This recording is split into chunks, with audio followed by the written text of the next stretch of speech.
Bonjour à tous, ici c'est Ben. Aujourd'hui, j'avais envie de vous commenter 20 minutes de Zelda Breath of the Wild. Un chef-d'œuvre. Alors oui, je l'ai manqué sur Nintendo Switch. Et oui, je suis parti à l'étranger et j'ai fait complètement autre chose.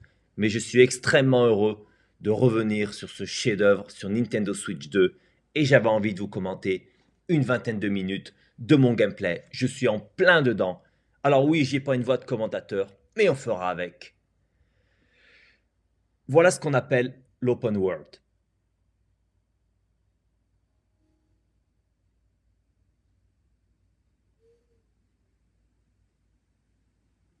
Je pense que les images parlent d'elles-mêmes.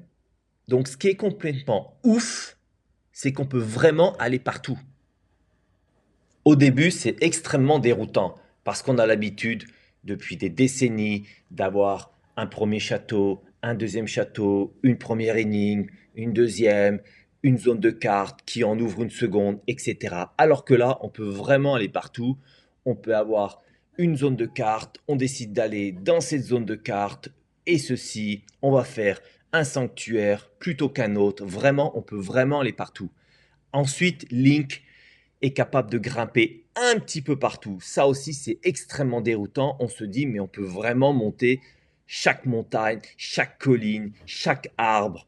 Et donc on se dit, mais rien n'est inaccessible. Donc c'est quand même très déroutant au début et il faut un peu de temps pour s'y faire.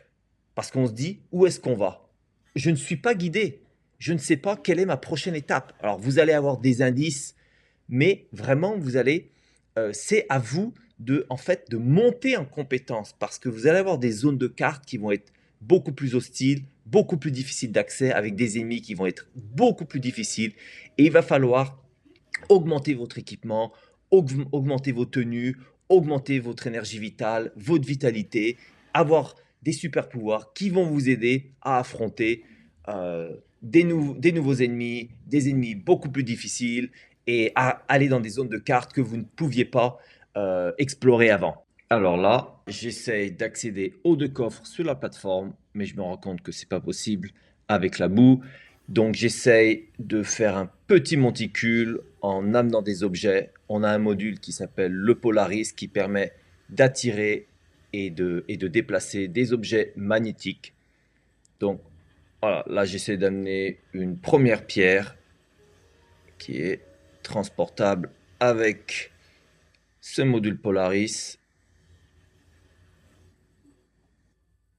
Voilà, en essayant de monter. Mais là, je me rends compte que une pierre ne suffira pas. Donc, je vais aller en chercher une seconde ou n'importe quel objet qui peut être transporté avec, oui, ici une caisse.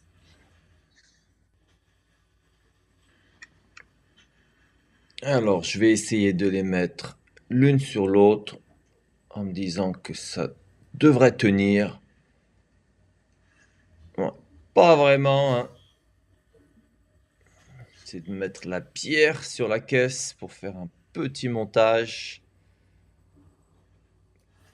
Pas vraiment. Non plus. Ah, c'est galère. Des fois, on se demande qu'est-ce qu'il peut y avoir dans ces coffres. Parce que quelle galère juste pour accéder à deux coffres. Bon, enfin, je ramène une dernière caisse qui me permet d'accéder à la plateforme et enfin de découvrir ce qu'il y a dans les coffres. 5 flèches de feu et on va avoir les 5 flèches de glace.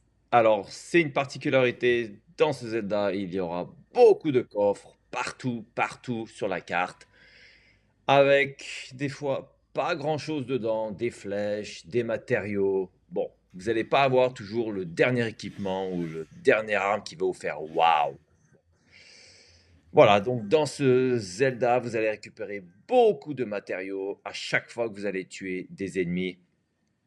Par exemple, ouais, vous tuez une chauve-souris, vous avez une aile griffue, vous allez tuer d'autres personnes, un squelette, vous allez récupérer ses armes et des matériaux que vous allez pouvoir combiner pour en faire toutes sortes de choses. On verra ça un peu plus tard. Les fameuses bombes qui sont parfaites pour tuer. tout ce qu'on veut et récupérer ces matériaux. Donc, voilà, je récupère des grenouilles. Pareil, je vais pouvoir les cuisiner et en faire des potions qui vont me permettre ou bien d'accélérer mon endurance, d'accélérer ma vitesse de grimpe, augmenter mon énergie, peut-être résister contre le froid, résister contre le chaud, résister contre l'électricité, etc., etc. Voilà, j'ouvre de nouveaux coffres. Vous voyez, là, on va simplement avoir des matériaux.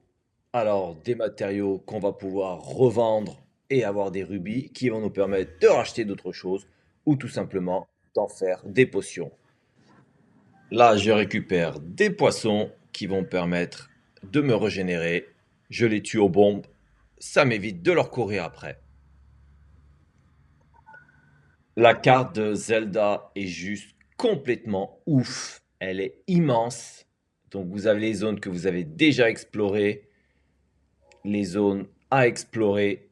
Il faut récupérer les cartes qu'on va récupérer en haut des tours pour pouvoir les révéler dans votre map. Alors, un système de météo qui va vraiment affecter votre façon de jouer. Lorsqu'il pleut, par exemple, ça va être beaucoup plus difficile de grimper. Vous allez glisser, vous allez ne pas pouvoir accéder à certaines zones. Quand vous allez avoir de la foudre, attention aux objets métalliques. Si vous portez des objets métalliques sur vous, vous allez vous prendre un coup de foudre. Aïe, aïe, aïe, aïe, aïe. Donc le beau temps, c'est encore pas si mal dans Zelda. Des perches d'Hyrule. Là, je vais récupérer un rouage antique. Quand vous parcourez les contrées, vous avez toujours des matériaux, des choses à faire. C'est assez ouf. Mais évidemment, vous allez pouvoir vous déplacer à cheval. Ça, c'est une autre vidéo de gameplay. Et vous allez avoir des points de téléportation à chaque fois que vous allez terminer un sanctuaire. Donc évidemment, pour se déplacer beaucoup plus rapidement sur les cartes. Je me suis rendu compte au final que j'aimais bien me déplacer soit à pied, soit avec des points de téléportation. Et c'est vrai que j'utilise beaucoup moins le cheval, par exemple, qu'à l'époque de Zelda Ocarina of Time, évidemment, avec la fameuse Epona. Alors ici, petite session de combat avec un premier ennemi. Donc assez technique. On va retrouver les pas de côté, le saut en arrière, le saut en avant. Et avec quelques... Vous voyez, on peut toujours loquer, tourner autour. Et vous allez avoir des attaques spéciales lorsque vous appuyez au bon moment pour esquiver une attaque. Et vous allez pouvoir contrer et lui affliger, vous voyez, comme ceci, là, le maximum de dégâts. Voilà, vos armes vont se casser. Alors, elles vont se casser quand vous allez les utiliser pendant un bon moment sur un ennemi. Vous allez les casser si vous tapez sur de la roche. Donc, prenez-en soin. Il y a vraiment une gestion. Alors, on parlait des matériaux un peu avant et une gestion des armes. Vous voyez, parce que vous voulez économiser vos armes, vos plus puissantes, contre les ennemis les plus difficiles. Donc voilà, on va avoir tendance à utiliser des armes voyez, de base contre les ennemis de base et garder les armes les plus puissantes contre les ennemis les plus difficiles. Donc vous voyez, un inventaire. Je me rends compte que j'ai oublié de remettre mon équipement parce qu'il va falloir aussi changer d'équipement en fonction de si vous êtes dans un environnement d'eau, si vous voulez grimper plus vite, etc. Vous pouvez améliorer votre équipement. Vous allez avoir des fées qui vont améliorer votre équipement. Donc, vous voyez, c'est tout ça pour être de plus en plus fort. Et vous avez vraiment ce sentiment d'amélioration. Vous voyez, par exemple, là, je vais pouvoir grimper beaucoup plus longtemps parce que j'ai amélioré ma jauge de vitalité. Et vraiment, quel plaisir, parce que vous allez pouvoir aller beaucoup plus haut sur des falaises, beaucoup plus vite si vous avez les bonnes combinaisons, et vous allez beaucoup moins galérer. Et donc, vous évoluez toujours dans le même environnement, mais de plus en plus fort. Vous allez être de plus en plus fort, de plus en plus rapide, de plus en plus résistant.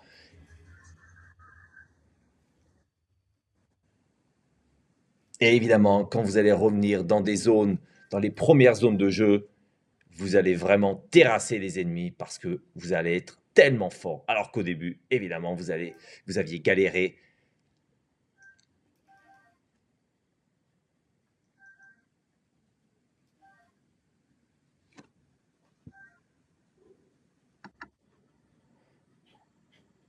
Ouais, on va vraiment pouvoir aller partout. Vous voulez aller au-dessus, vous escaladez. Link grimpe vraiment, vraiment n'importe où.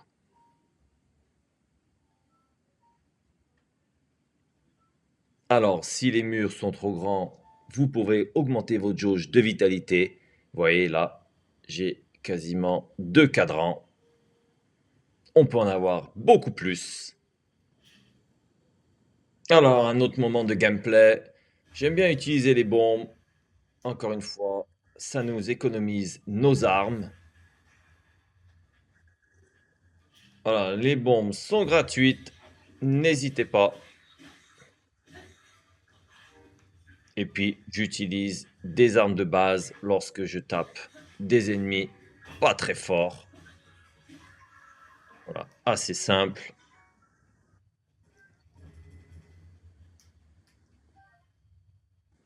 On récupère l'ensemble des matériaux.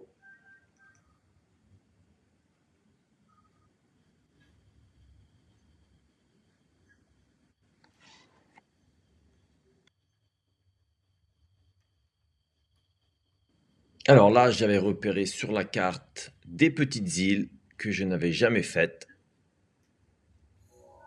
Vous voyez, c'est voilà, sur le lac d'Ilia. Et je me disais, qu'est-ce que c'est que ces petites îles? Je vais aller voir. Et ce qui est complètement ouf, c'est qu'on peut y aller tout simplement. On saute, on s'envole avec la paravoile et on va flotter. Alors vous allez consommer votre jauge de vitalité. Donc encore une fois, plus elle est grande, plus vous pouvez voler. C'est juste complètement ouf. Et effectivement, vous allez avoir un mécanisme qui va vous indiquer lorsque vous avez des sanctuaires à proximité et que vous marchez dans la bonne direction. Ouais, vous entendez ce bip.